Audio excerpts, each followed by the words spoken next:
Ayan, hallelujah. Tayo ay tunay nga nagagalak ah, sa gabing ito, no?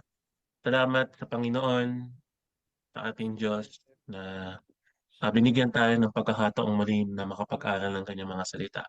At isang pagbati sa lahat ng isang magandang gabi, umaga, hapon, kung anong oras mo man ito napapanood, kung saan ka man naroroon. Ah, Bilang bahagi ng mga banal at kasamahan sa iisang katawan, tayo ay magkaisa sa pag-aaral ng salita ng Diyos.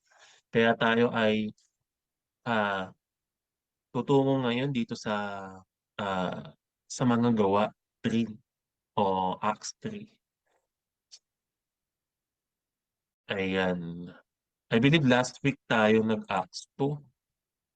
Siguro share ko lang yung aking screen.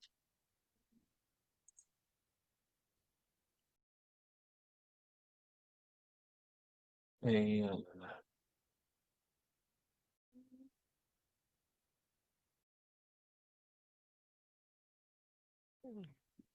Ayan, ito po. Tingnan nga natin ng konti. Isang saglit lang na pagtingin dito sa Acts 2. Itong Acts 2 ay hinati natin, no? Nagkaroon tayo ng ah, dalawang pagtitipon dito kasi masyado siyang mahaba. Pero ang pinaka naging highlights nandito is about doon sa pagkakamit nila ng banal na espiritu. At sila ay nagkaroon ng pagkakaisa ng mga mananampalataya, no? Sila ay nagkaroon ng iisang mithiin, ng iisang espiritu, kaya sila ay nagsama-sama bilang magkakapatid at nagsalo-salo ng pagkain, no? At nananalangin. Ito ay araw-araw nilang ginagawa.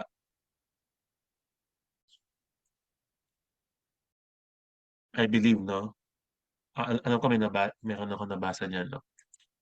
Ayan, no? So dito makikita natin, no, na ah, naging maganda ang resulta ng kapahayagang ibinigay ng ating kapatid na si Apostol Pedro sa mga Israelita na nakapakinig ng kanyang naging pagtuturo, naging pagpapahayag. At kinalugdan sila ng Diyos at bawat araw, ito pala yun, no? At bawat araw ay ininaragdag sa kanila ng Panginoon ang mga inililigtas. So every day nakakaroon ah, ng nadadagdagan ang mga kapatid. At araw-araw sila ay nagkakatipon sa templo. So dati, no, nung panahon, nung hindi pa namamatay ang ating Panginoon, ang pagkakatipon sa templo ay hindi araw-araw. Kumbaga, tuwing Sabat lamang, no? Pero ang sabi ng ating Panginoon, no, darating ang panahon na hindi lang sa oras na ito o sa lugar na ito sasamba ang mga anak ng Diyos. So dito mga kapatid, no, let's move on dito sa Gawa 3. Hallelujah. Simulan ko dito sa sa pinakauna tapos kasi parang meron akong gusto i-clarify dito na gusto kong maintindihan po ng bawat isa. Kung babasahin natin dito, sabi dito, no, minsan nagpunta na Pedro at Juan sa templo. Alas 3 ng hapon noon, ang oras ng pananalangin. So noon, ang oras ng pananalangin, ang nakaugalian na pananalangin ng mga Israelita, mostly ng mga Hudyo, ay alas 3 ng hapon. Pero dito meron kang mapapansin. Meron tayong mapapansin, no? Na dito sa word na alas 3 ng hapon. Kasi sa ibang translation, ay hindi alas 3 ang nakalagay diyan, kundi alas 9. Kung babasahin natin dito ah, sa ang dating Biblia, sabi dito si Pedro at si Juan nga ay nagsipanhik sa templo ng oras ng pananalangin na ikasyam. So dito ikasyam, pero sa NBB tag, alas 3. So alin ba dun yung tama? O meron bang contradiction doon? Tignan natin sa English sa NKJV. Sabi dito, Now Peter and John went up together to the temple at the hour of prayer, the ninth hour. So alas 9 din nakalagay sa King James version. Pero bakit sa NBB tag ay alas 3? Ano ba yung tama doon, no? Ayan. I believe, no, as I see, sa nakikita po natin, no, itong MBB tag at ibang mga translation ay translate nila pati yung oras sa ating makabagong panahon. Why? Sa atin, pag sinabi ng alas 3 ng hapon, syempre, pag sa atin, alas 3 ng umaga, madaling araw yun. Pag alas 3 ng hapon, ano yun, pagkatapos ng tanghalian, alas 3 na ng hapon. Kasi sa atin, masisimula tayo ng bilang ng oras pagkalipas ng alas 12 ng madaling araw. Makukuha po natin, no? So, kung bibilangin natin na ah, kung kung alas 12 tayo kung tama, alas 12 tayo magbibilang, no? Kaya kung titingnan natin, no, kapag alauna, alas 2, alas 3, alas 4, alas 5, alas 6, alas 7, ah, alas 8, tsaka alas 9. Ito yung nakalagay dito sa ninth hour. Ninth hour, no? Pero dito, paano naging ninth hour? Umaga yun, alas 9. Napansin nyo ba? No? Paano sinasabi dito sa NKJV at sa ADB na ikasyam ng oras sila nananalangin? Ibig sabihin ba nun alas 9 ng umaga? Paano naman dito kung hapon? Hapon yung nakalagay dito, hapon ng alas 3. So, paano natin mapagko-connect-connect? Yan, no? Ang mga Hebreo kasi, mga kapatid nun, nagsisimula sila ng bilang ng kanilang araw pagkaputok ng araw. Ibig sabihin, kailan ba sumisikat ang araw? Usually, anong oras? Alas 6 ng umaga. Ang tawag doon ay bukang liwayway o tinatawag na dawn, kung saan nagtatagpo, no, ang dilim at ang liwanag. So dito, kung magsisimula ka ng alas 6, kung magsisimula ka ng alas 6 at pupunta ka ng alas 3 ng hapon, no? Magbilang tayo. Magbilang tayo kung 9 hour ba talaga yung alas 3 ng hapon kung magsisimula ka ng bilang ng alas 6. So nasa 6 ka na, no? 6 ng umaga, 7 ng umaga, 8 ng umaga, 9, 10, 11, 12. Tapos babalik ka ng bilang kasi alauna na yan eh. 1, 2, 3. No? Ibig sabihin, yung ninth hour dito sa NKJV at sa ang dating Biblia ay sakto siya sa alas 3 ng hapon. Dahil ang ginamit dito na oras ng pagbibilang ay yung oras ng kaugalian ng mga Hebreo. Dito, ang ginamit na pagbibilang ay yung oras natin ngayon, kung paano tayo nagbibilang ng oras. Makukuha niyo ba yung conversion? So hindi sila magka contradict o hindi sila magkaiba ng thought. Yung isa lang yun, yung isa lang kinonvert dun sa oras ng pagbibilang ng mga Hudyo. Yung oras ng pagbibilang natin is iba sa panahon ngayon. Kasi sa atin ngayon ang ang pagpapalit natin ng ano eh, ng araw, 12:00 ng madaling araw. Pero sa kanila, yung pagpapalit ng araw nila, hindi 12:00 ng madaling araw. 6:00 ng umaga kung kailan sumikat yung araw. So yun pala yung dahilan na. So let's continue. Sabi dito, sa pintuan ng templo na tinatawag na pintuang maganda o beautiful gate, ay may isang lalaking lumpo mula pa nang ito'y isilang. Dinadala ito sa templo araw-araw upang mamalimos sa mga taong pumapasok doon. Dito sa panahon na 'to, mga kapatid 'no, yung ano kasi, yung templo nung panahon na 'yan ay hindi pa nasisira. Kaya yung mga tao ay meron pa silang pinupuntahang templo. Pero ngayon kung, babalikan natin kung makakapunta tayo ng ano, ng Jerusalem, wala na po dun yung templo na pinapasukan nila, Pedro at Juan, na pinasukan nila Pedro at Juan sapagkat ang nakatayo doon ay templo ng mga Islam, ng mga Muslim.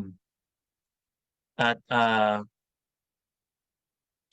sabi doon, meron daw tinatawag na pintuang maganda, pintuan ng templo na tinatawag na pintuang maganda. Tandaan po natin 'no, siguro sa susunod na ano, sa susunod na ah, pag-aaral natin, pag-aralan natin kung ano ba itsura ng templo bago ito nasira. Kasi, may mga ano diyan, eh, may mga pintuan yung templo. May pintuan, maraming pintuan ng templo na papasok. Pero iisa lang yung pintuan papunta doon ah, sa banal na dako, 'no. Pero madami silang pintuan. Kada ano nga, eh, kada, ah, ano ba yun, yung silangan, kanluran, 'no, sa north, east, west, south, kada ano, kada direksyon may mga pintuan. Tigtatatlong pintuan yun, mga kapatid, 'no. At, doon sa mga pintuan na yun, may isang pintuan na tinatawag na pintuang maganda at doon pumasok sila Pedro at Juan. At doon meron silang nakitang lalaking lumpo mula pa nang ito'y isinilang, sabi nila 'no. Dinadala ito sa templo araw-araw. I believe 'no, na hindi lang ito yung unang beses na nakita nila yung lumpo. Kasi nga kung ito'y dinadala sa templo araw-araw at araw-araw silang nananalangin doon, kasi may oras sila ng pananalangin, ay malamang na dumating yung pagkakataon na nakita din nila Pedro at Juan noon itong, lalaking ito. Merong posibilidad.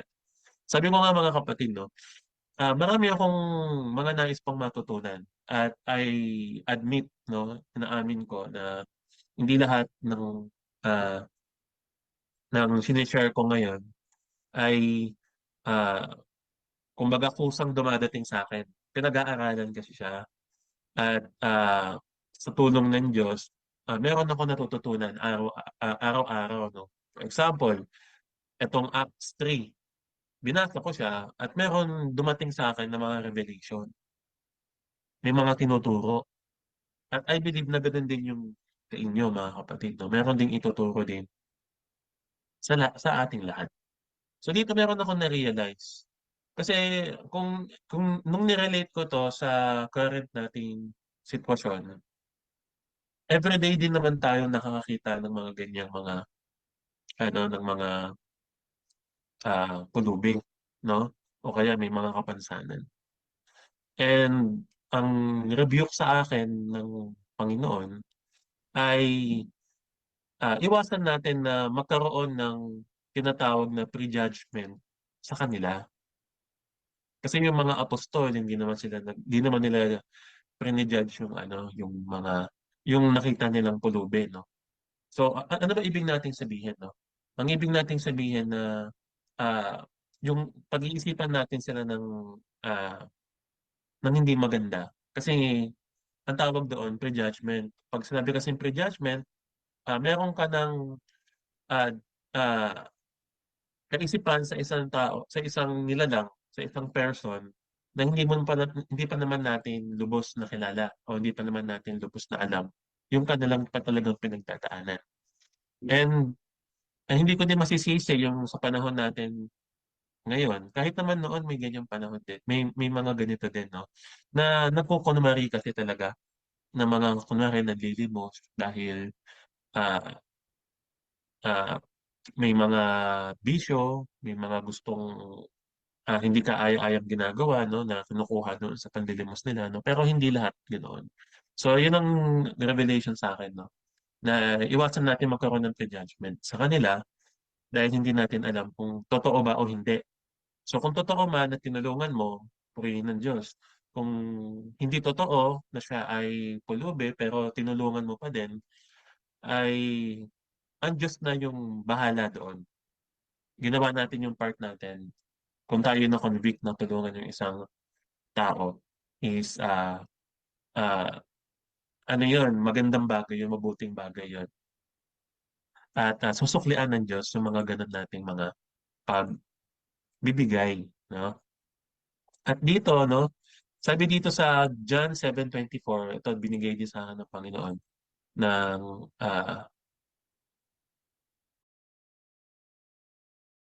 bili ko na to sa MBB Cut, mga kapatid. Yan. Sa John 7:24, sabi dito, huwag kayong humatol batay sa anyo, kundi humatol kayo batay sa matuwid na pamantayan. So, yung judgment ay, meron kasing judgment ukol sa lupa. Meron talagang pagkakataon, no, na kailangan din natin talagang mag-judge. Kasi nga kung hindi tayo pwedeng mag-judge, ay ah, wala na sana yung libro ng mga judges. Kasi yung libro ng mga judges is tungkol yun sa mga judge, sa mga, ano ba yung Tagalog ng judge? Ayan, hukom. Hukom. Sa mga hukom, no? Yung libro ng mga hukom, tungkol yun sa mga hukom. At tayo, hindi naman tayo pinipigilan na maghukom kung kailangan, no? Pero sa ating paghuhukom ay humatol tayo batay sa matuwid na pamantayan. Hindi tayo basta maghuhukom batay lamang sa anyo, batay sa, ibig sabihin, sa panlabas na anyo, sa kung anong sa kung anong naiisip lamang natin, sa kung anong nangyayari sa kapaligiran, no? Kundi humatol tayo according sa matuwid na pamantayan. Um, yung mga elder, binigyan sila din ng karapatang mag-judge, lalo na sa iglesia. Ano ba yung for example, yung mga disciplinary action, sa paano ba natin to i-judge? Kung paano ba natin nahatulan to? Kung gaano katagal siyang i-disciplinary action. Ibig sabihin ng disciplinary action ay kung ano, yung parusa ng pag, pagtutuwid. Minsan, isang linggo, minsan ilang araw lamang, no? Kasi nga, binigyan tayo ng wisdom kung paano mag-judge ng tama. Nakukuha ko ba natin, no? So, sa pag-judge natin sa iba, batay sa anyo, mali po yun. For example, sa pulubi, ginudge natin na siya ay masama kasi nga pulubi siya, no? O kaya hindi siya gumagawa ng tama kasi nga nasa lugar siya ng lugar na hindi gumagawa ng tama, no? So, ang tawag doon ay prejudgment. So, if ever sa atin, no, na hindi natin matulungan ng isang tao, kasi minsan kinoconvict tayo na tumulong, pero minsan hindi, no? Pero kung hindi naman tayo kinonvict na tulungan yung isang tao, wag na ah ah kahit wag na lang natin siyang i-judge, no? Nakuha ko ba natin? And then sabi dito, no, merong magandang ano merong magandang ano tawag doon, reward ang pagiging matulungin. Sabi dito, parang pagpapautang kay Yahuwah ang pagtulong sa mahirap. Sabi dito sa Kawikaan 19:17. At pagdating ng panahon, si Yahuwah ang magbabayad. So hindi naman natin ginagawa ang isang bagay, no, dahil sa reward. Pero I'll say it to you, na ang ating pagtulong sa mga mahihirap kapos palad yung wala talagang kaya, no? Ay parang pagpapautang daw sa ama. Sa ano ibig sabihin makakautang sa akin yung ama? Hindi gano'n yung ibig sabihin. Ang ibig sabihin nun, merong gantimpala na ibinibigay ang ama doon sa mga tumutulong sa mahihirap. Ganda, no? Pero wag nating maging goal yun. Tumulong tayo dahil iniibig natin ng Diyos, hindi dahil sa reward. Pero may reward. Nakuha po ninyo. Nakuha ninyo. I hope nakuha po ninyo, mga kapatid. No? So, let us continue. Tuloy natin. Sabi dito, mga kapatid, no? Dinadala ito sa templo araw-araw upang mamalimos sa mga taong pumapasok doon. So, lumpo siya. Tipin natin, lumpo siya. Pero meron nagdadala sa kanya doon sa templo. Hindi siya natutulog doon. Kasi kung doon siya natutulog, wala nang kailangan magdala sa kanya sa templo. So, meron siyang inuuwian. At I believe, no, pag sinabi kasing lumpo sa panahon na yan ay inutil, mga kapatid. Ibig sabihin ng inutil, walang silbi kung nasa bahay lang siya. So ang ginagawa siguro ng mga ano nila ng kasamahan niya o para mabuhay siya ay dinadala siya dun sa templo para mamalimos upang meron siyang makain, no? At PWD kasi, no? Dati naman kasi wala namang mga ano wala namang mga makabagong teknolohiya ngayon, no? So kapag lumpo ka, mayroong magdadala talaga sa'yo doon sa lugar kung saan ka mamamalimos para meron kang pangkain dahil hindi siya makakapagtrabaho, no? So yun ang naging trabaho niya, yung pamamalimos sa templo araw-araw.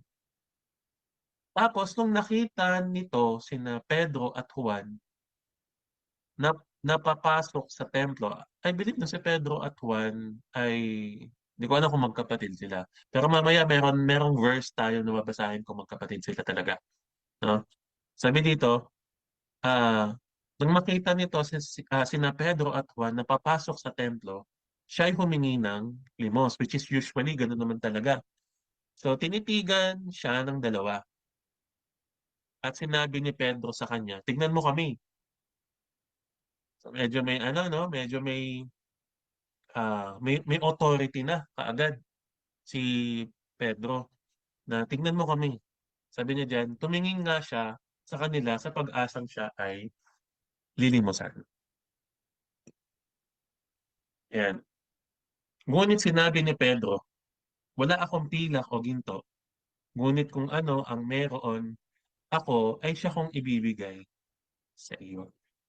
Dito nakita natin, no, na nung pinatingin ni Pedro sa kanilang dalawa, yung yung lumpo na ano na nanlilimos ay tumingin naman yung nanlilimos. Kasi ang ano niya, ang isip niya, baka may ibibigay sa akin to na ano na pera. Kasi yun naman talaga yung purpose niya kaya siya nandun eh, para humingi ng pera. So yung kung merong kakausap sa kanya, yung ine-expect niya is physical na bagay din, which is pera. Or either pagkain, no? Yung mga ganun. Pero sabi dito, wala daw siyang pilak o ginto. So, ang ano nun, ah, ang ibig sabihin nun, sa madaling salita, wala siyang pera si Pedro, no? Ngunit kung ano ang meron ako ay siya kong ibibigay sa iyo. So ano kaya yung ibinigay ni Pedro kung hindi pera? Sa pangalan ni Jesucristong taga Nazaret, tumayo ka at lumakad. So sa pangalan daw ni Yahushua HaMashiach na taga Nazareth ay pinatayo niya yung naglilimos at kanyang pinalakad. I believe, no, na noong mga panahon na kasi niyan, kaya nasabi ni Pedro na wala siyang pilak o ginto. Dahil Meron akong dalawang nakita diyan. It's either una, wala silang trabaho dahil nga nung sila ay tinawag ng ating Panginoon, siya ay mangingisda, si Pedro. So yun ang alam niyang trabaho, mangingisda. Eh ngayon, yung iniwan niya, bagamat siya'y bumalik 'no, kasi nga nung panahon siya ay ano, mga kapatid, nung panahon na siya ay, ah, may nagawang kasalanan sa ating Panginoon, yung ikinatuwa niya, sabihin dininay niya ng 3 beses ang ating Panginoon. Tumilako tumilaok yung manok. Ngayon siya ay, na-realize niya na nagkasala siya kasi nga sinabi pa niya ng ano, ng proud sa ating Panginoon na hindi niya yun magagawa. Eh, nagawa niya. So ang nangyari ngayon, bumalik siya ngayon sa pangingisda. Ayan, oh, basahin natin dito sa ano, sa John 21 verse 3. Basahin natin. Sa John 21 verse 3, sabi dito, sinabi sa kanila ni Simon Pedro, mangingisda ako. Sasama kami, sabi nila. Umalis nga sila at sumakay sa isang bangka. Magdamag silang nangisda, ngunit wala silang nahuli. So bumalik si Pedro sa dati niyang buhay. After niyang ano, after niyang magkasala. At alam naman natin yung nangyari doon, sila ay ah, binalikan ng ating Panginoon at si Pedro ay nanumbalik ayan o, sila ay nanumbalik sa Panginoon. Kaya nga ito, inihulog na nila ang lambat at hinilain nila, hindi nila makaya sa dami ng huli. Sinabi kay Pedro ng alagad na minamahal niya siya, ang Panginoon, yaon. Nung marinig niya yon, nagsuot siya ng damit at nakahubad siya noon at lumusong sa tubig. Sabihin siya ay nanumbalik, nagsisi, at nanumbalik siya sa ating Panginoon. So, ibig sabihin lamang nun, no, wala siyang trabaho nung panahon na yan. Kaya wala talaga siyang pila o ginto, which is understandable naman yun. Ikalawa, doon sa binasa natin sa Acts 2, meron ganito kasing sinabi. Basahin natin sa Acts 2, 44 to 45. Sabi dito, yung mga mananampalataya, nagsama-sama ang lahat ng sumasampalataya at ang kanilang mga ari-arian ay itinuring na para sa lahat. Ipinagbili nila ang kanilang ari-arian at ang napagbilihan ay ipinamahagi sa bawat isa ayon sa kanyang pangangailangan. So, ibig sabihin, ang mga apostol, kung meron man silang mga naipundar o natirang mga resources, mga kayamanan, mga pera, ay ah, yun ang itinuring nila na para sa lahat. Ibig sabihin, ipinamahagi nila sa bawat isa. From the word na ipinagbili nila ang kanilang mga ari-arian, no, yung mga mananampalataya noon dahil ah, iilan na lamang sila at hindi naman sila masuportahan ng kanilang mga ah, sabihin na natin yung persecution kasi sa panahon na yun, pag nananampalataya ka kay Yahusha, ipa-persecute ka talaga eh. No? So hindi sila makahingi ng suporta doon sa religion ng Judaism. So sila-sila lang talaga yung pwedeng magtulungan dahil sa persecution. At darating yung panahon na ganyan din yung mararanasan din natin, no? Pero ang ibig ko sabihin dito, yung kanilang mga ari-arian, binenta nila para lahat ay pantay-pantay na magkaroon ah, ng pagkain o mga pangangailangan sa either gamit, no? O kung ano mang mga bagay na kanilang saluhan. So siguro ay sapat lamang ang mga napagbentahan at naibigay na dun sa mga kapatid. Kaya wala talagang maibabahagi itong si Pedro sa sa nanlilimos. Pero ito ang binahagi niya, no? Sa pangalan ni Yahusha, pinalakad niya at tumayo. Hinawakan niya sa kanang kamay ang lumpo at itinayo. Sabi niya dito, ayan o, itinayo. Noon di lumakas ang mga paa at bukong-bukong ng lalaki. palukso itong tumayo at nagsimulang lumakad. At pumasok siya sa templo kasama nila, naglalakad na lumulundag at nagpupuri sa Diyos. Nakita ng lahat na siya ay naglalakad at nagpupuri sa Diyos. Ayan. So dito muna tayo, no? Ang in short, no, ang na-receive, ang nakuha ng isang ng nanlilimos, hindi pera kung hindi ang kagalingan. Kagalingan saan?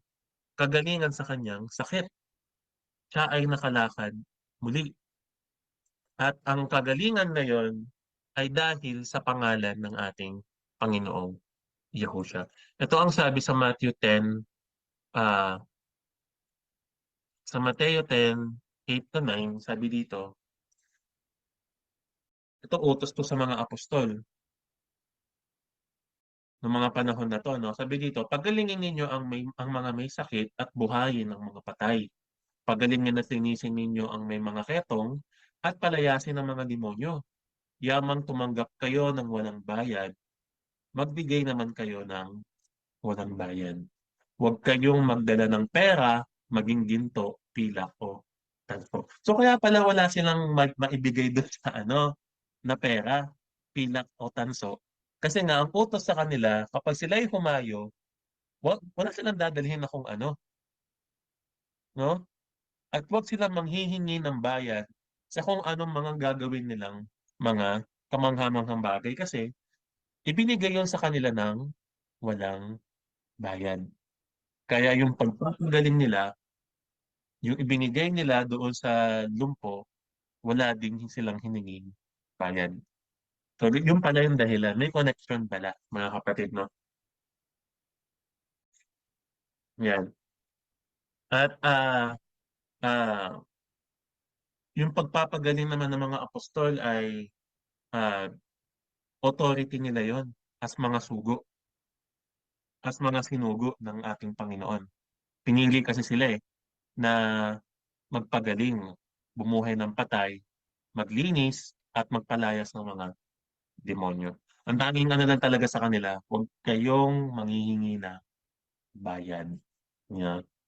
So sa atin, no, ah tayo, ako, kung sa inyo man din, no, kapag kayo'y nagbabahagi ng salita ng Diyos, huwag kayo ding manghihingi ng bayad. Dahil yung kaligtasan na binigay sa atin ay walang bayad. Tinanggap natin ng libre, papamahagi natin sa iba ng libre din, mga kapatid. No? Pero, yung tinatawag na pagtulong o tinatawag na thanksgiving, no, o collection, o sa kanila, sa iba ay tawag ay offering, ay hindi yun bayad. Yun ay tulong, no? Tulong yun sa iglesia. Ibig sabihin, para, siyempre, para matustusan ang mga pangangailangan ng iba pang mga kapatid. So, kailangan tayo ay magbigay sa iglesia. Kung sa iba nakapagbibigay tayo, sigit lalo sa iglesia kasi tayo-tayo nandito. Nag-ano tayo nagpapalakasan tayo. Tayo magkakapamilya. So kung sino yung magtutulungan, tayo-tayo lang din muna. No? Pero kung meron tayong kakayahan sa iba, bakit hindi? Kung kaya mo sa iba, no? Kaya mo din naman dito sa iglesia. Kung kaya mo dito sa iglesia, kaya mo din sa iba. Alright? So, ayun ang ibig natin sabihin. So, hindi bayad yon, no? Hindi mandatory ang tinatawag na, meron ganun no? Yung tawag, love gift, no? Na parang mandatory. Merong minimum, di ba? May minimum yung love gift. Kasi kapag ka nagbigay ka ng love gift na 100, nakakahiya naman, no? Nakakahiya. Kaya yung iba, yung mga donation, dinadaan sa word na donation, pero kapag ka may minimum, hindi donation yun. Kasi ang donation, kusang loob yun kung magkano yung yung heart mo sa pagbibigay. Pero kapag napipilitan ka na, hindi yon kusang loob. Kung hindi yon ay bayad lang na tinago sa word na donation. Nakuha po natin, no? So hindi tayo ganun, mga kapatid. Tayo magbibigay ng may malubog sa loob. At kung ano yung pasya ng ating puso, yun ang ating pinamamahagi sa iba. Kung kung magbabahagi tayo sa iba ng labag sa loob natin, wag na lang nating ibigay. Kasi nagkakasala din tayo nun. Kapag hindi naman natin yun kagustuhan, that's ginagawa natin, no? Hindi siya kapaki.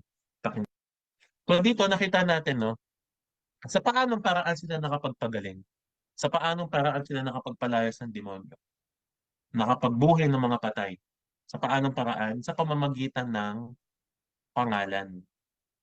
Pangalan ng ating Panginoong Yahushua. Kaya kung iniisip natin, no, ang pangalang Jesus ay makapangyarihan.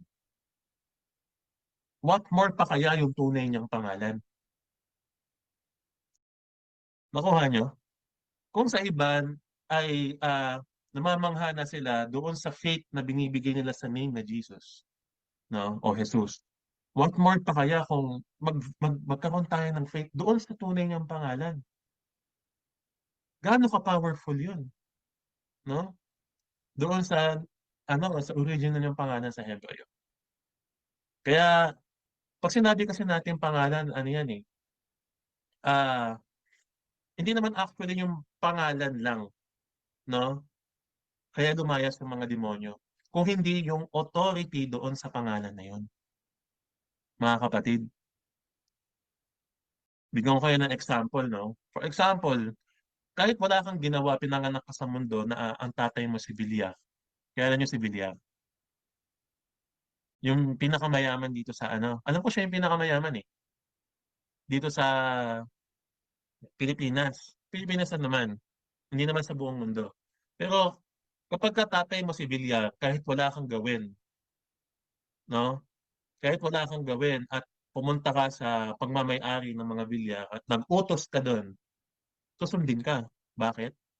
Dahil taglay mo yung pangalan ng tatay mo.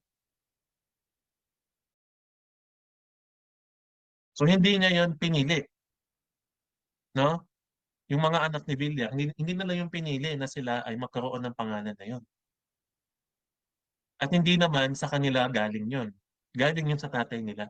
Pero dahil ibinigay ng tatay nila yung pangalan sa kanila, no?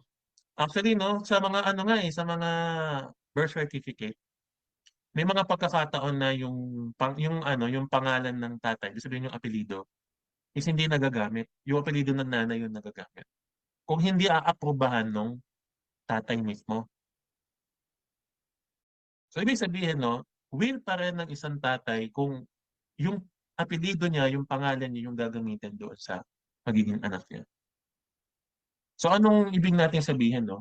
Ibig sabihin, no, hindi sa pangalan mismo, kundi sa authority na dala nung pangalan na yon. Kaya sumusunod kaya gumagaling yung mga tao. Kaya lumalayas yung mga demonyo. Sa kaninong pangalan mo ginagawa yan? Sabihin, sa kaninong authority mo ginagawa yan? Kung titingnan natin sa Strong's, pag sinabing onoma, ang ibig sabihin ng onoma ay, tingnan natin. Ang ibig sabihin ng onoma ay name, pangalan.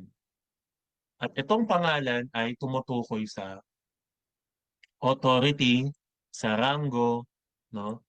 Sa command, yan. Pag nagko-command ka, for example, no, nagko-command ka sa isang tao, bakit kanya susundin? Sino ka ba? Ano yung authority na meron ka? 'Di ba? Unless binigyan ka ng authority na pasunurin sila. So, ganun yung nangyari doon sa mga apostol. Sa pangalan ni Yahushua, sa authority doon sa pangalan na yon, sila nakapagpapagaling. Sila nakapagpapasunod ng mga demonyo. Basahin natin dito sa Philippians 2:19. Ganito ka-powerful ng pangalan ng ating Panginoon, Yahushua. Philippians 2:9 verse 11, 2 verse 11 to 11, verse 9 to 11. Verse 9 to 11. Sabi dito, Dahil dito, siya'y lubusang itinaas ng Diyos. Dahil dito, siya'y lubusang itinaas ng Diyos at binigyan ng pangalang higit sa lahat ng pangalan. Sa gayon, sa pangalan ni Yahusha, ay luluhod at magpupuri ang lahat ng nasa langit, nasa lupa, at nasa ilalim ng lupa. At ang lahat ay magpapahayag na si Yahusha HaMashiach ay Panginoon, Adonai, sa ikaluluwalhati ng Diyos. So, ibig sabihin, from the word na sa ikaluluwalhati ng Diyos Ama, may approval yung Ama. Yun ang ibig sabihin nun. Na inaprubahan ng Ama na lubusang itaas ang ating Panginoong Kristo Yahushua. At lahat ay luluhod. From the word na luluhod, ano yan? Sabihin yan, magsuserve. Ano ba yung magsuserve? Maglilingkod sa Kanya. Kaya nga luluhod eh. Sabihin, ano yun? Ah, act yun ng pag-surrender, pagsunod. Lahat daw ng nasa langit. Ano ba yung lahat ng nasa langit? Spiritual, no? Spiritual.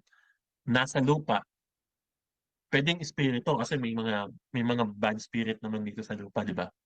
Meron din namang tayo, spirit, ano tayo eh, mga tao, flesh. So lahat daw na nasa lupa at nasa ilalim ng lupa. Kung ano man yung nandun sa ilalim ng lupa, lahat na yon ay luluhod, susunod, at magpupuri. Kasi I believe no, kung bakit ah kung bakit ko nasabing lahat ay yung luluhod ay ang ibig sabihin nito ay magsuserve at susunod. Tandaan natin hindi lahat ng tao may tuhod. Nakuha ninyo? So hindi lahat ng tao may kakayahang lumuhod. So sa paanong paraan sila luluhod? Ibig sabihin nun, susunod, magpapasakop, magsuserve. Ang ibig sabihin ng luluhod. At ayon ay para sa ikaluluwalhati ng Ama. So yung pagsunod natin sa Panginoong Yahusha, ikinaluluwalhati ng Ama. Yung pagsuserve natin sa Kanya. So kaya pala makapangyarihan yung pangalan niya. Kaya pala nakapagpapalayas ng demonyo. Kasi nga, lahat ng nasa langit, nasa lupa, sa ilalim ng lupa, is mag-serve sa Kanya. So kaya sila nakapagpapalayas ng demonyo. Kaya sila nakakapagpapagaling. No? Dahil yon sa authority ibinigay sa Kanya ng Ama. Sabi sa Matthew 10 verse 1, sabihin natin, tinipon ni Yahusha ang 12 alagad at binigyan sila ng kapangyarihang magpalayas ng masamang espiritu at magpagaling sa lahat ng uri ng sakit at karamdaman. So kahit na tandaan nyo mga kapatid, no, ah, ang authority binibigay yon para makapagpalayas ng demonyo. Sabihin, binigyan sila ng authority, binigyan sila ng kapangyarihan. Kasi may pagkakataon na magpapalayas ka ng demonyo, hindi mo alam kung kaninong authority mo yung kinuha. O kaya hindi ka naman binigyan ng authority. May ganung pangyayari, kapatid, no? Na magpapalayas ng demonyo na hindi naman sila binigyan ng authority. Ibig sabihin, wala silang otoridad na gumawa nun. Basahin natin dito sa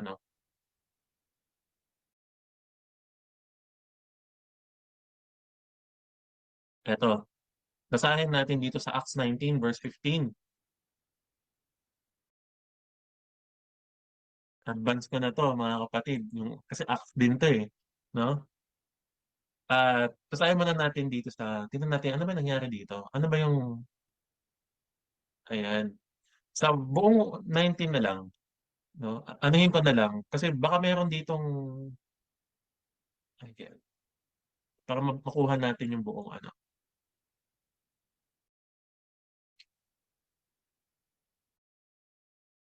Eto, yung pagkakataon na ito ay si Pablo ay nasa Efeso at siya ay papamalas ng mga kamangha-manghang bagay. Kasi usually, ang mga Hudyo, to see is to believe, no? Kapag nakita nilang gumawa ng himala, naniniwala sila, nagkakaroon sila ng pananampalataya. Usually, ganun yung mga tao. Pero dito, may mga may mga Hudyo o mga tinatawag na mga Pharisees, mga Hudyo na kasama nila doon habang gumagawa si Pablo ng mga himala. At dito sa 11, sabi dito, gumawa ang Diyos ng mga pambihirang himala sa pamamagitan ni Pablo. So ginamit si Pablo para gumawa ng mga ng mga himala, no? Ginamit si Pablo. Kahit panyo o damit na kanyang ginamit ay dinala sa may mga sakit. Gumaling ang mga ito at lumayas ang masasamang espiritong nagpapahirap sa kanila. Isipin mo mga kapatid, no? Ganun ka anointed si Pablo sa panahon na yon. Kahit yung ano niya, no? Kahit yung damit o panyo niya, nakapagpapalayas ng demonyo ng masamang espiritu daw. Sa 13, ito na yung gusto kong ipamahagi, no? May ilang Hudyo roon na naglilibot at nagpapalayas ng masasamang espiritu.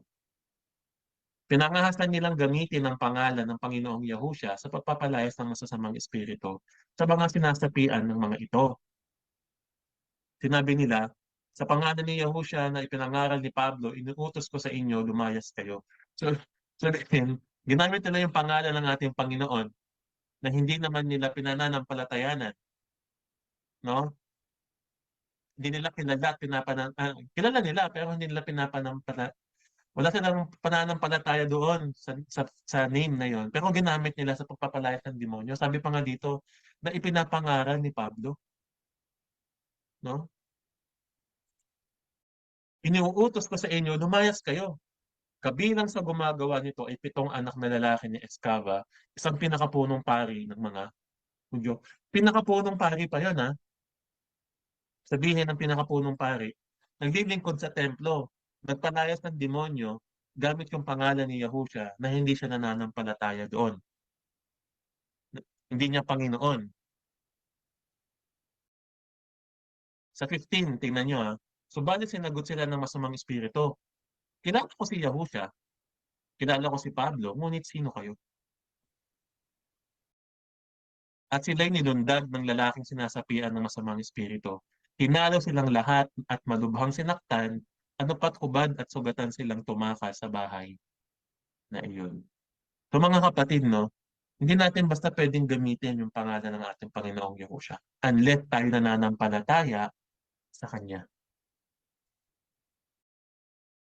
Kasi kung gagawin natin yon, hindi tayo kilala ng demonyo. So paanong paraan tayo makikilala ng demonyo? Kung tayo ay makakaroon ng tatak ng pagiging tupa ng ating Panginoon. Si Pablo kilala ng mga demonyo kasi nga meron siyang tatak, meron siyang banal na espiritu. Kung wala kang banal na espiritu, gagamitin mo yung pangalan ng ating Panginoon. Baka imbis na mapalayas mo, sumapi pa sa'yo, mga kapatid mo. Yun yung ah, consequence nun. Nakukuha po ba natin? Medyo lumalayo na ako mga kapatid, no? Pero at least may mga natututunan tayo. Binigyan ni Yahusha ng authority ang mga disciple na magpalayas ng demonyo sa pamamagitan ng paggamit sa pangalan niya. Pero sa panahon na yan, mga kapatid, no, ay hindi pa kasama ang mga hintil.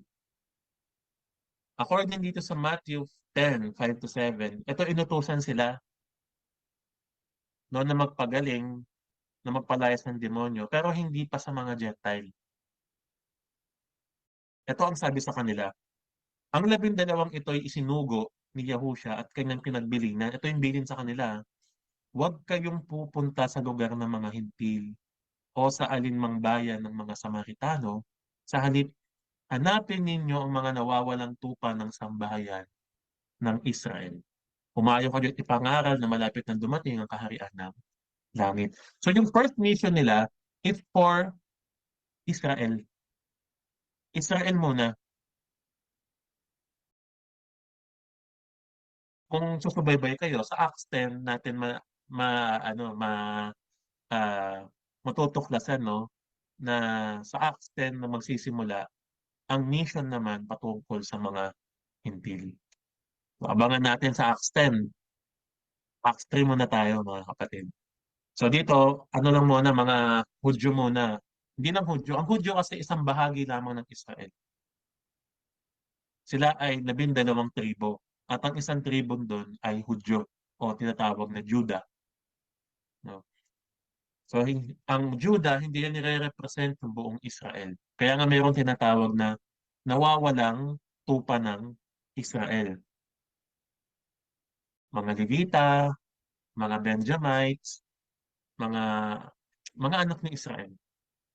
Madami pa sila Gad at madami pang iba, no? Naphtali, yan. So wala pang provision sa mga Gentile. Sa Luke 10:17-20, ganun din yung sinabi, no? Hindi lang yung 12 disciple yung binigyan ng karapatang magpalayas ng demonyo. Mga kapatid, mayroong pagkakataon, no, na pumili ang ating Panginoon ng 70 na mga disipulo din. Pero yung main disciple kasi 12. Pero ito, mga ano din to, mga alagad din to. Kasi hindi naman kaya ng 12 disciple na kumalat, no, at magbahagi ng ano salita ng Diyos. So meron ding mga 17 ginamit ang ating Panginoon. Ayan, no. Sabi dito, bumalik ang 72. So 72 pala, 72 yung ginamit, no. Sabi dito, masayang-masayang bumalik ang 72, no, na inutusan ng ating Panginoon na magpagaling din. Sabi nila, sabi nila, iniulat nila, Panginoon, kahit po ang mga demonyo ay napapasunod namin dahil sa kapangyarihan ng iyong pangalan. Pero sila, natutunod nila yung mga demonyo. Kasi kilala sila. Why? Kasi binigyan sila ng karapatang magpalayas ng demonyo. Meron silang pananampalataya doon sa nagbigay sa kanila ng karapatan. No? Sabi ni Yahusha, nakita kong parang kidlat na nahulog si Satanas mula sa langit.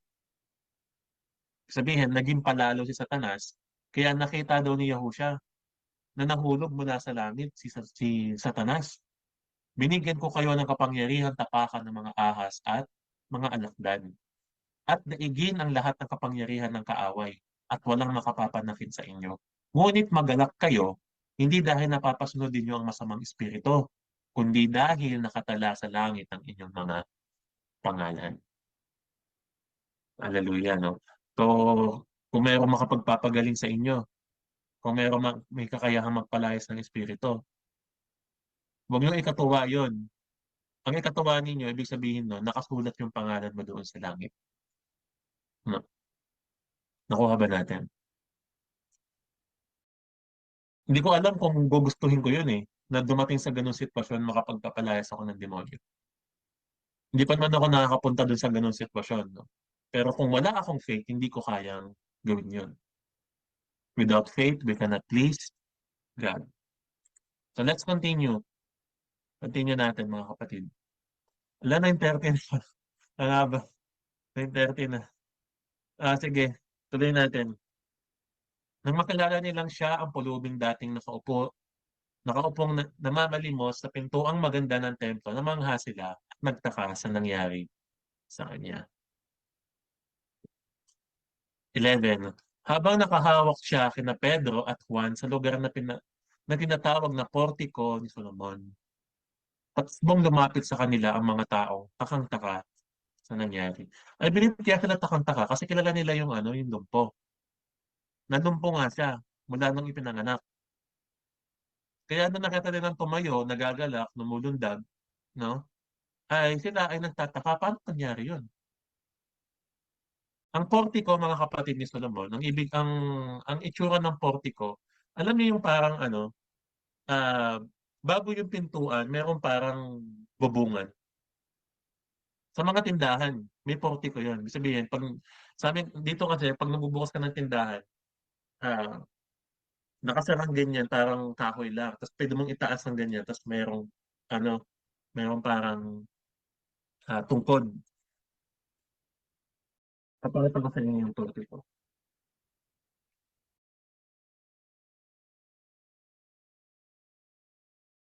Ayan, no? So, yan, ibig sabihin, for example, ito, portiko. Ayan. Yung parang ano lang siya, parang silungan. Parang silungan. Parang, ba- kumbaga bago ka pumasok doon sa ano, sa templo, mayroong parang silungan sa labas. Doon nag-aantay yung ano, yung pulubi. Ay, pulubi, yung lukpo, mga kapatid, no?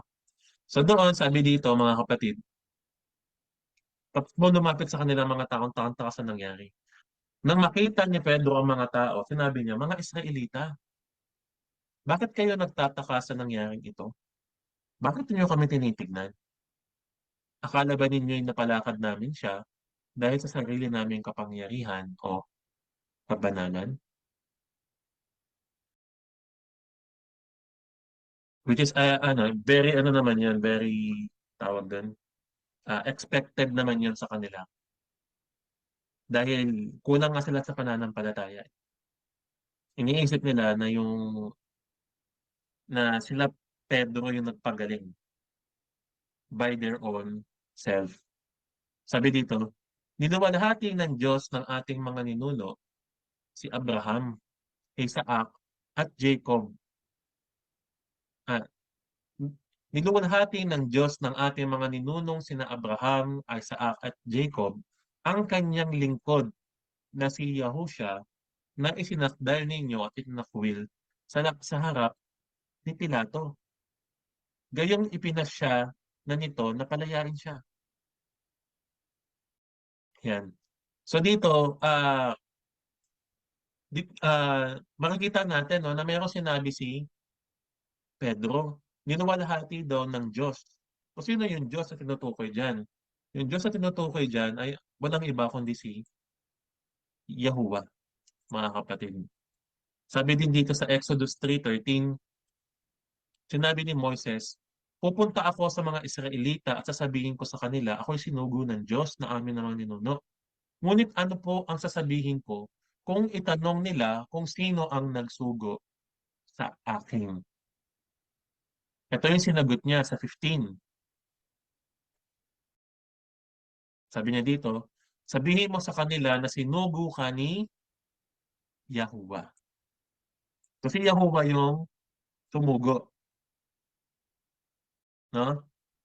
At si Yahuwah ang tinatawag na Diyos ng mga ninuno, ang Diyos ni na Abraham, Isaac, at Jacob. Nakuha natin. Ito ang pangalang itatawag nila sa aking magpakailan man. From the word na forever, hindi magbabago yun. Magpasa hanggang sa ngayon. Forever nga eh. Magpakailanman. So, Yahuwah pa din yung pangalan niya noon at yung pangalan niya ngayon. So, continue natin. Sabi niya dito, no? ah nakilala natin kung sino yung Diyos na tinutukoy niya dyan. At meron siyang lingkod. Ang tawag sa kanya ay si Yahusha. So, bakit lingkod yung itinawag kay Yahusha? Hindi na basta ibinababa natin si Yahusha. Ang ibig sabihin lang kasi ng lingkod, mga kapatid, servant, ibig sabihin, ah he is under the command. Sinugo nga eh. Tandaan natin, no, according sa scripture, basahin natin dito. Ah,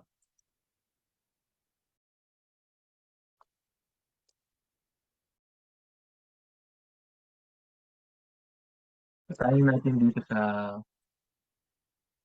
sa John 13:16. Basahin natin dyan.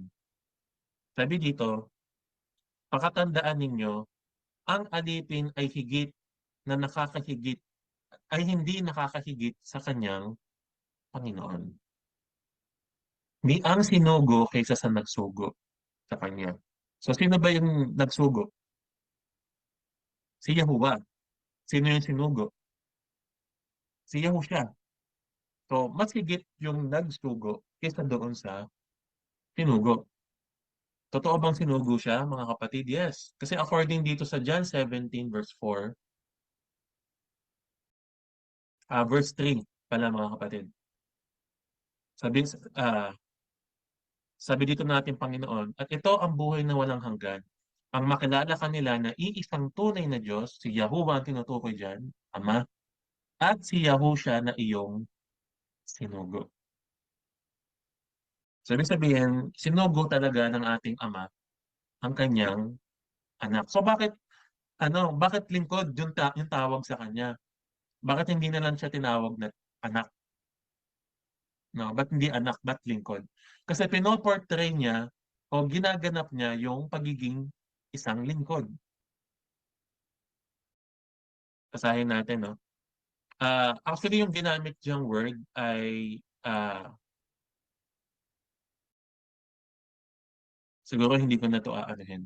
Hindi ko na to i-explain, no? Pero ang ibig lamang natin sabihin dyan, ginanap niya yung isang pagiging lingkod. According dito sa Matthew 12, verse 15, ang lingkod na hinirang, sabi dito, nang malaman ito ni Yahushua, umalis siya sa lugar na iyon, maraming tawang sumunod sa kanya. Pinagaling niya ang lahat ng may sakit, ngunit mahigpit niyang pinagbilin na huwag nilang ipamalita kung sino siya. Sa gayon, natupad ang sinabi ng Diyos sa pamamagitan ni Propetang Isaias. Ito ang sabi ng Diyos, narito ang aking lingkod na aking hinirang, ang aking minamahal at lubos na kinalulugdan. Ibubuhos ko sa kanya ang aking espiritu at siya magpapahayag ng katarungan sa mga bansa. Hindi siya makikipag-away o maninigaw. Hindi magtataas ng boses sa mga lansangan. Hindi niya babaliin ang tambong marupok. Hindi rin niya papatayin ang ilawang umaandap hanggang katarungan hindi magtatagumpay ng ganap at ang pag-asa ng mga hintil sa kanya ay ilalagak. Dito nakita natin, no, na natupad daw yung sinabi ng Diyos sa pamamagitan ni Propeta Isaiah. So, ibig sabihin, sinulat ito, hinugot ito doon sa mga sulat ni Isaiah. So, ano kayang verse yun? Mababasa natin yung sa Isaiah 42 verse 1 to 4.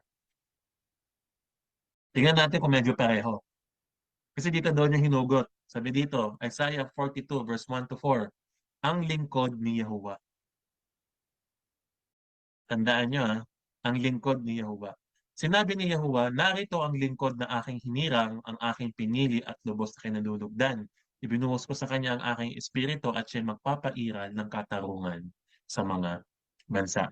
Hindi ko na babasahin yung iba pa, no? Pero ito yung tinutukoy dito ni Yahushua na tinupad niya, na natupad ni John pala.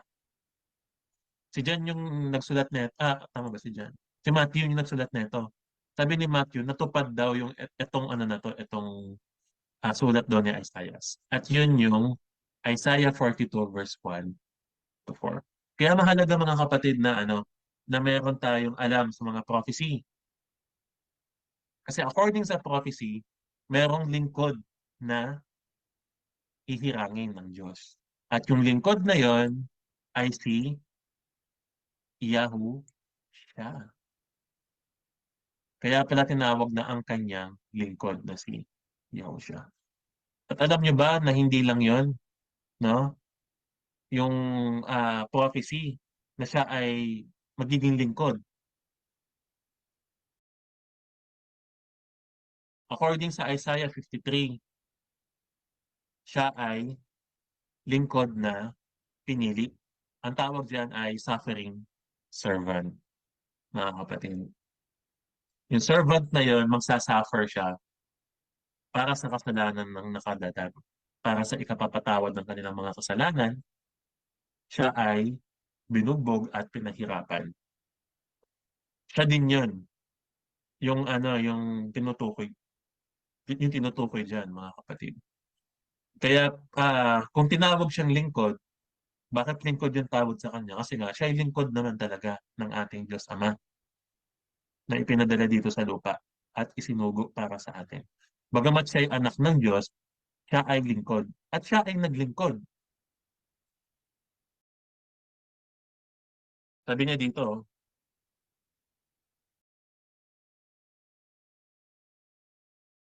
sa Matthew 20 verse 28, basahin nga natin to.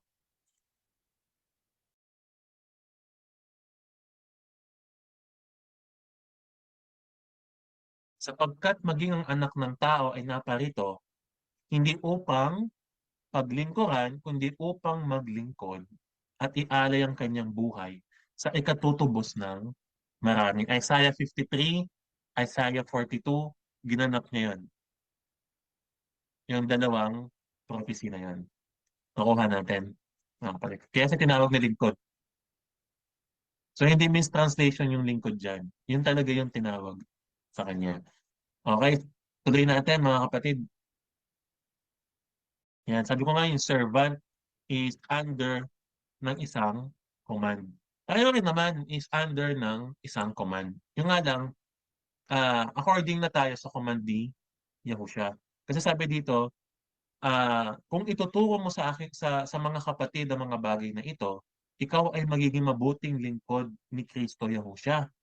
At habang itinuturo mo ito, dinudulutan mo rin ang iyong sarili ng pagkain espiritual mula sa salita ng pananampalataya at sa tunay na aral na sinusunod mo. So, niloob kasi ng Diyos na tayo ay maging lingkod ni Yahusha sa ikaluluwalhati ng Ama. Kaya nga tayo luluhod. Lahat ng nasa langit, lupa, ilalim ng lupa luluhod sa Kanya. Sa ikaluluwalhati ng Ama. So tayo yung mga lingkod ni Yahusha. Sumusunod tayo sa Kanya. Ginaganap natin yung Kanyang mga katuruan, yung Kanyang mga sinabi. And according dito, mga kapatid, no, bakit siya yung sinusunod natin? Bakit hindi ka agad sa Diyos?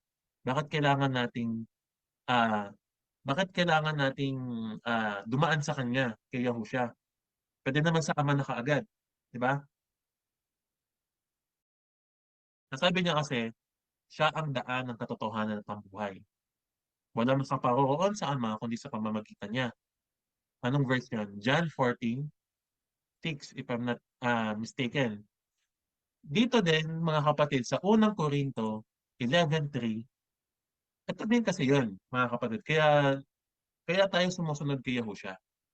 Tingnan natin, no, basahin natin sa unang Korinto 11:3. Ngunit nais kong maunawaan ninyo na si Kristo ang ulo ng bawat lalaki. Ang lalaki ang ulo ng kanyang asawa. At ang Diyos naman ang ulo ni Kristo. So, ibig sabihin, ang asawang babae, ang kanyang pinaglilingkuran ay ang kanyang asawa, lalaki. Ang ulo niya yon. Ang lalaki naman na pinaglilingkuran niyang ulo ay si Kristo. At si Kristo bilang lingkod ng Diyos, ang kanyang ulo naman ay ang Diyos, ang Ama. Alright?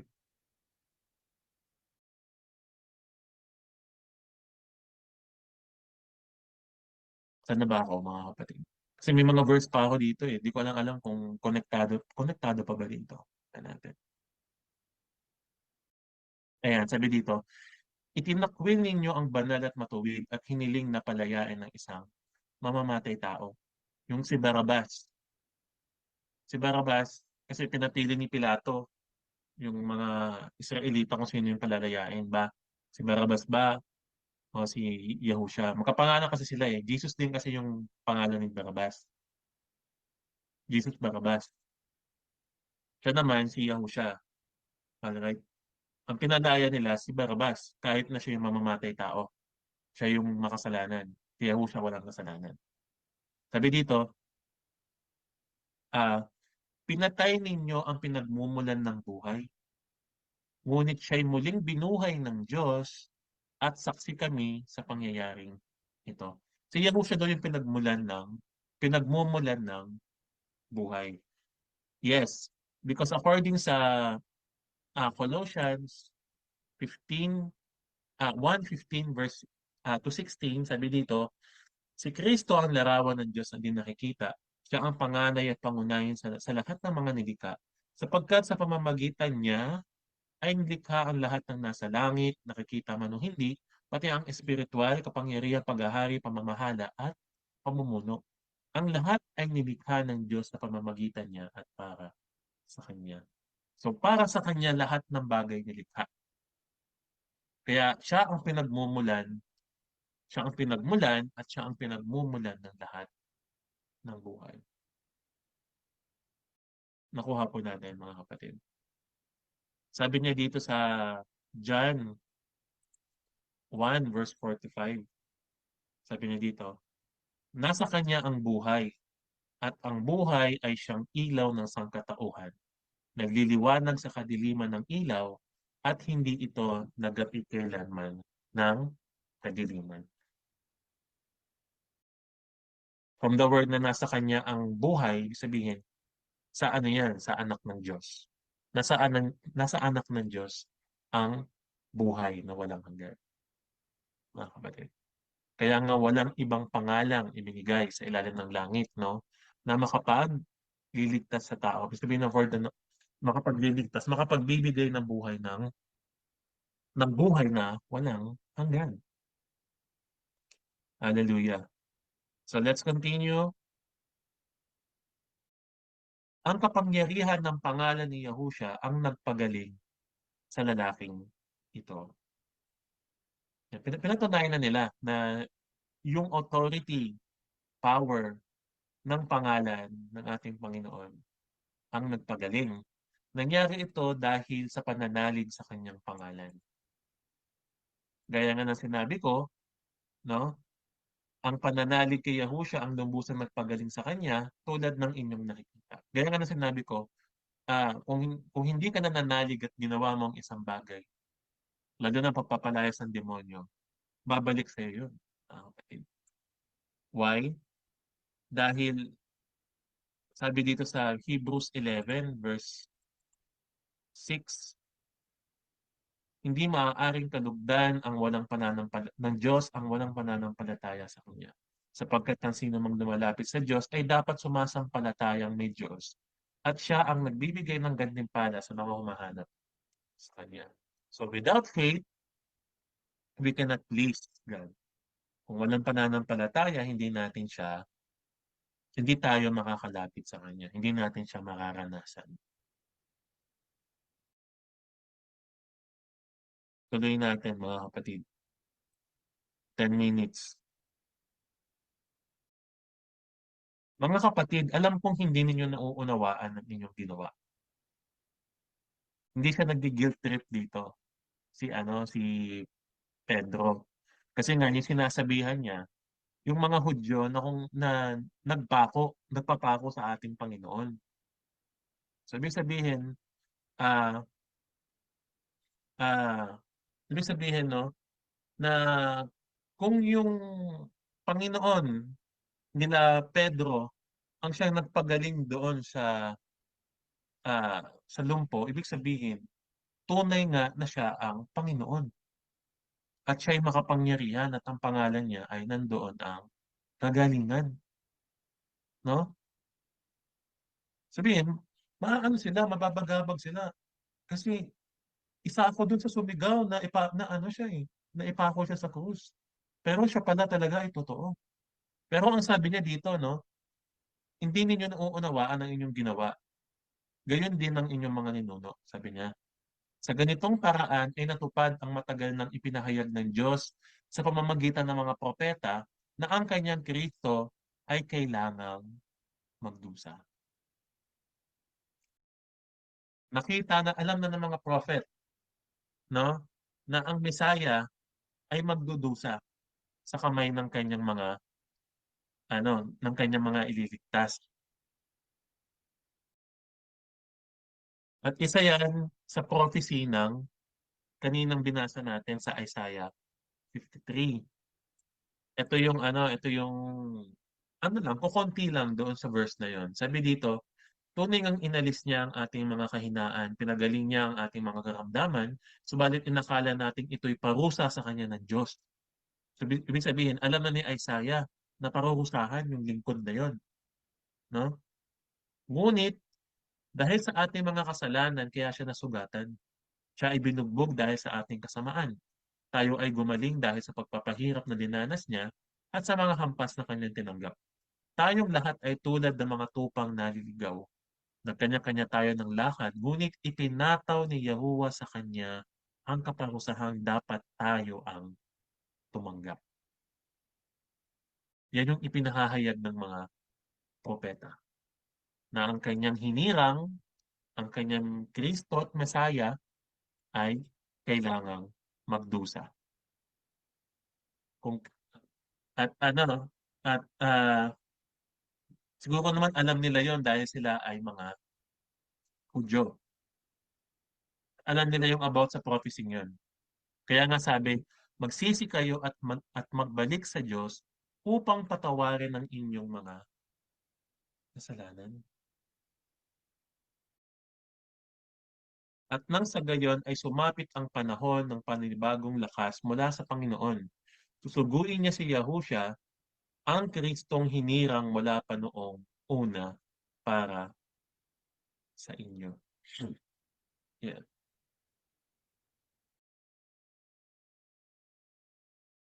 Actually, yung isa sa mga yung isa sa mga ah, natupad din na prophecy about kay Yahusha is yung mga Israelita na siya ay ni-reject. Ang tawag sa kanya ay rejected cornerstone. Sabihin, ang tinakwil na panulokong bato. Sabi dito sa Mateo 21 verse 42, nagpatuloy si Yahusha, hindi ba din niyo nabasa sa kasulatan ang batong itinakwil ng mga tagapagpatayo ng bahay ang siyang naging batong panulukan. Ginawa ito ng Panginoon at ito'y kahangahangang pagmasdan. Si Yahusha yung batong iyon. Si Yahusha ay tinakwil ng mga Hudyo, pero siya ang ginawa ng Diyos na panulukang bato. Sabihin cornerstone, pundasyon. Kung wala yung panulukang bato na yon, mabubuwal ang buong bahay. Ang iglesia, siya yung panulukan. Iyon nga yung nireject nila eh. No? Kaya nga sabi niya, manumbalik kayo at magsisi upang patawarin kayo. Kasi nga, yung mga pangako ng Diyos kasi, sa kanila kasi talaga ibinigay. So ano ba ibig sabihin kasi dito sabi niya, no, na magbalik loob sa Diyos upang patawarin ng mga kasalanan. At nang sa gayon sumapit ang panahon ng panibagong lakas mula sa Panginoon. Sabihin ng panibagong lakas, refreshment. Sabihin, ah, upang maging bago, magkaroon ng bago sa atin. Sa kanila pala na sinasabihan, no? So sa paanong paraan ba nagkaroon ng bago sa atin? Sa pamamagitan ng bautismo. Sa Acts 2:38, ganoon lang nangyari, 'di ba? Sabi dito, pagsisihan ninyo talikuran ng inyong mga kasalanan at magpabautismo kayo sa pangalan ni Yahushua Kristo upang kayo'y patawarin at tatanggapin ninyo ang kaloob ng Espiritu Santo. Yun ang sinasabi niya na tumalikod sila sa kanilang kasalanan upang sila ay patawarin. Sabi niya dito, no, ang Kristong hinirang mula pa noong una para sa inyo. Kasi nga, ah, prophecy pa lang, yung mga propeta pa lang, alam na, sinasabi na, binibigyan na tayo ng kaalaman about doon sa Kristong hihirangin ng Diyos para tubusin ang mga Israelita sa kanilang kasalanan. According dito sa First Peter 20, sabi dito, hinirang ng Diyos mula pa noon, no? Tuloy nga natin, no? Hindi, sige. Ano muna natin dito? Sabi dito, itinalaga siya ng Diyos bago pa nilikha ang ng daigdig at alang-alang sa inyo ay ipinahayag sa mga huling araw na ito. Ibig sabihin, mga kapatid, ang anak ng Diyos ay itinalaga na ng Diyos bago pa simula ng lahat ng bagay. Nasa kaisipan na ng Diyos tayo, ikaw, ako, ang mga Israelita. Bago pa niya likhain ang daigdig. Kasi nga ang unang nilikha, ang ating Panginoong Yahushua. Siya kasi yung nauna eh, siya yung panganay sa lahat ng nilikha. Colossians 1:15. At doon pa lang sa pagkalikha sa kanya, itinalaga na siya ng Diyos para sa mga hinirang ng Diyos, para sa atin. Kaya nga, no, ah, kaya nga sinasabi ng kasulatan, bago ka pa man isinilang, no, ang Diyos na ang bumuo sa atin. Nasa isipan na tayo ng Diyos. Pinili ka na ng Diyos.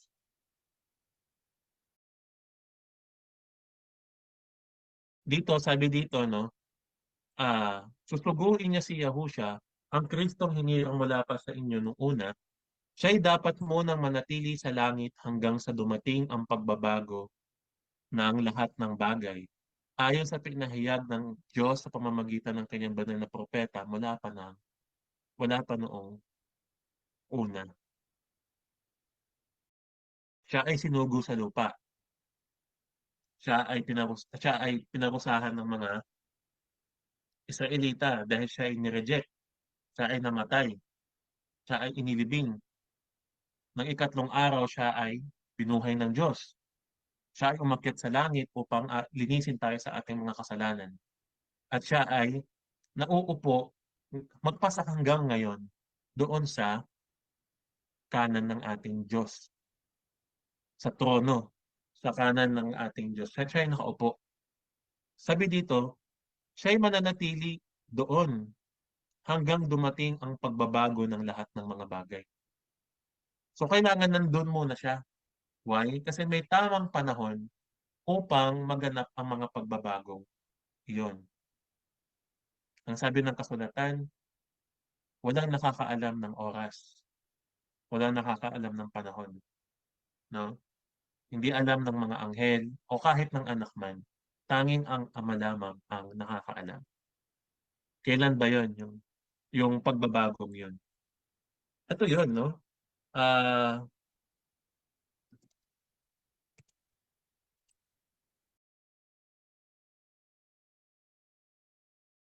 sa Revelation, tingnan natin. Ito yung pagbabagong 'yon, mga 10:00 na, no? Sige. Sa Revelation 19. Sa Revelation 19, dito pa lang bababa. Dito pa lang masasakatuparan, no, yung mga pagbabago. Revelation 19, verse 1.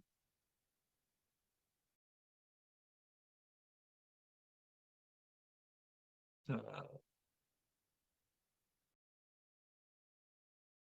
ah,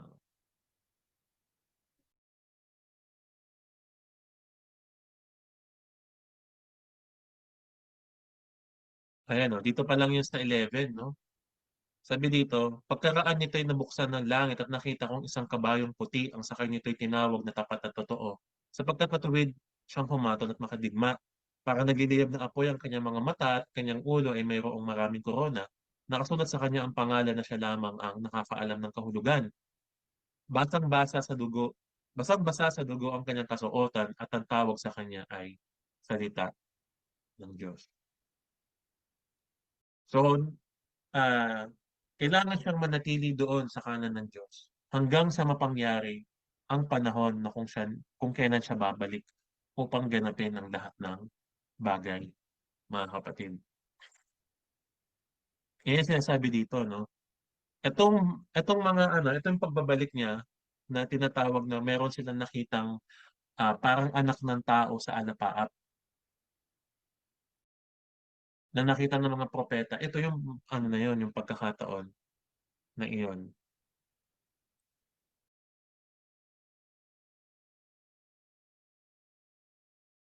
Ayan, no? Naku, mukhang OT tayo, no? Oo, siguro hanggang 1:10. 10:10 mga kapatid. 8 minutes na lang. Tapusin na lang natin 'to kasi konti na lang siya, eh, 'no?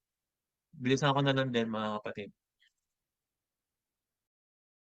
Ayan 'no, yung time of restoration na yun is yung second coming ng ating Panginoon. Mababasa din natin yan sa Revelation 21 verse 1. Ito yung pagbabago. Pagkatapos nito nakita ko ang isang bagong langit at ang bagong lupa. Wala na ang dating langit at lupa, wala na rin ang dagat. Isipin niyo lang yung mundo na wala ng dagat. Yan yung bagong tinatawag dito sa ah, yung sinasabi dito na nakita ng mga propeta para dumating yung pagbabago na yun, no? Sabi dito sa 23, hindi, saan na ba tayo? Ito, 21. Sa 22 na pala tayo. Sabi dito, sapagkat sinabi ni Moises, mula sa inyo ang Panginoon ninyong Diyos ay pipili para sa inyo ng isang propetang katulad ko. Sundin ninyo ang lahat ng kanyang sasabihin. Ang sino mang hindi sumunod sa propetang iyon ay ihihiwalay sa bayan ng Diyos at lilipulin. Eh, dito yan nakasulat sa sulat ni Moses sa Deuteronomy 18 verse 15 to 19. Ang Diyos ay magpapadala ng propeta. Sabi dito, mula sa inyo si Yahuwah na inyong Diyos ay pipili para sa inyo ng isang propetang tulad ko. Dapat kayong makinig sa kanya, ito'y kasagutan sa hiling ninyo kay Yahuwah nang kayo'y nagkakatipon sa Sinai. So ito yung prophecy. Yung prophet na yon na ipapadala ng Diyos, yon ay si Yahushua. Si Yahushua yung tinutukoy dyan na propetang iyon na pinili ng Diyos, amang Yahuwah, na isugo yung kanyang lingkod, propeta, kanyang bugtong na anak. Sabi dito, ang lahat ng mga propeta kasama si Samuel at ang mga kasunod niya ay nagpahayag din tungkol sa panahong ito. Sabi niya, ang mga pangako ng Diyos sa pamamagitan ng mga propeta ay para sa inyo. At kasama kayo sa kasunduan na ginawa ng Diyos at ng inyong mga ninuno na ng kanyang sabihin kay Abraham, pagpapalain ko ang lahat ng angkan sa daigdig sa pamamagitan ng iyong lahi. Yun yung promise, mga kapatid. Yun yung pangako ng Diyos. At yung pangakong yun ay para daw sa mga Israelita. Sabi dito, mga kapatid, no, basahin natin ng ano. Kaya't alalahanin ninyo ang dati ninyong kalagayan, yung mga Gentile. Sabi dito, kayo'y ipinanganak ng mga hintil at di tuli ang tawag sa inyo ng mga Hudyo. Ang mga Hudyo naman itinatawag ng mga tuli dahil sa ginawa sa kanilang katawan. Noong panahong iyon, hiwalay kayo kay Kristo, hindi kabilang sa bayan ng Israel at hindi saklaw ng tipan na nababatay sa mga pangako ng Diyos. Walang tipan na ibinigay para sa mga hintil. Walang ni isang tipan na binigay para sa mga hintil. Ang nagbigay, ang binigay ng Diyos na tipan ay para sa mga Israelita, para sa bayang Israel. Ayan, no. Kaya sinabi doon ni ano, ni ayan, sabi doon ni Pedro, ang mga pangako ng Diyos sa pamamagitan ng mga propeta ay para sa inyo, sa mga Israelita. Alright? At kasama daw sila dito, no, sa pangako kay Abraham. Ano ba yung pangako kay Abraham? Basahin natin basahin natin dito sa Genesis 22 verse 18. Ito yung pangako kay Abraham. Sa pamamagitan ng iyong lahi, pagpapalain ang lahat ng bansa sa daigdig sapagkat sinunod mo ang aking utos. Napakaganda ng pangako, no, kay Abraham.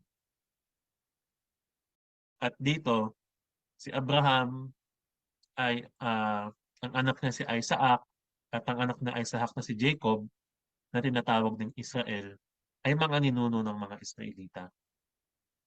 At sa pamamagitan ng lahi ni Abraham ay pagpapalain ang lahat ng bansa. From the word na lahat ng bansa, kasama dito yung mga Hentil. Sa paanong paraan sila pagpapalain? Sa pamamagitan ng kaligtasan. Malalaman natin yun doon sa Acts 10 pag tayo nagpunta na doon na naabot ng kaligtasan ng mga Hentil. Sa paanong paraan kaya sila maliligtas, mga kapatid? Kung sila ay maidudugtong sa sambahayan ng Israel. Bakit kailangan nilang maidugtong? Dahil sa Israel ibinigay ang tipan. Ang lumang tipan kay Moises, ang bagong tipan kay Kristo. Ganito ang gagawin kong tipan sa bayan ng Israel. Pagdating ng panahon, sabi ng Panginoon, itatanim ko sa kanilang pag-iisip ang aking mga utos at isusulat ko sa kanilang puso. Ako ang kanilang magiging Diyos at sila ang aking magiging bayan. Yan. Para tayo ay magkaroon ng tipan, kailangan nating ah, maidugtong sa Israel. Kailangan nating maging Israelita by heart. Matulik sa ating mga puso. 26 last. Kaya't matapos buhayin ng Diyos ang kanyang lingkod. Matapos buhayin ng Diyos ang kanyang lingkod. Si Yahusha, yung tinutukoy diyan. Sa inyo siya unang sinugo upang pagpalain kayo at tulungan tumalikod sa inyong masamang pamumuhay. Sa Israelita muna, kaya nga sinabi ni Yahusha, di ba, huwag kayong pupunta sa lugar ng mga Hintil at Samaritano. Unahin ninyo yung mga nawawalang tupa ng Israel. Kaya una nilang tinanggap yung ebanghelyo ng mabuting balita, ng magandang balita, upang sila'y tumalikod sa kanilang pamumuhay at sumampalataya sila sa anak ng Diyos. At yun mga kapatid, no? Ayun lamang, purihin ng Diyos sa ating mga pinag-aralan ngayon. At nawa, dami tayong natutunan mga kapatid. Sorry kung medyo tumagal, pero madami naman tayong mga insight. Kaya, ayun, binabalik ko na po sa ating kapatid. Yung Diyos, Ama, ko, Amang Yehovah sa lahat ng mga pagkain aming pinagsalu-saluhan ngayong gabi. Salamat sa mga karunungang tinuturo mo sa amin. Tunay nga, everyday, tuwing kami ay nag-aaral, ay sinasamahan mo kami. Hayaan mo nga maunawaan namin ito at ng mas malalim pa, Ama. Kung kami naguguluhan sa ngayon, alam namin na ikaw ang magtuturo sa amin. Panahanan mo kami ng iyong espiritu, ng amin itong makain ng makain at manguya ng maayos, sabi mo. Salamat Ama sa mga anak mo na nakapakinig ng iyong mga salita. Sila ay pagpalain mo at patuloy mong samahan sa kanilang spiritual na paglalakbay, paghubog sa kanilang mga espiritu, at maging mature sa lahat ng aspeto ng spiritual. Tulungan mo din ang bawat isa na makamit yung pagkakakilala sa iyo ng mas malalim pa sa kanilang mga pangangailangan din. Salamat Ama sa mga gawain na tulad nito. Ikaw nga ang aming niluluwalhati sa pagkakataon na ito at lahat ng ito ay dahil sa iyo wala kaming kayang gawin kung wala po ang pagsama mo sa amin. At we ask for wisdom, karunungan, kaalaman na nagmumula sa iyo at ang katotohanan na nagmumula sa iyong mga salita. Tunay ng dakila ka, tapat ka, at sa iyo lamang lahat ng papuri, pagsamba sa pamamagitan ng pangalan ng iyong anak naming Panginoong Yehosha. Amen. Amen. Sa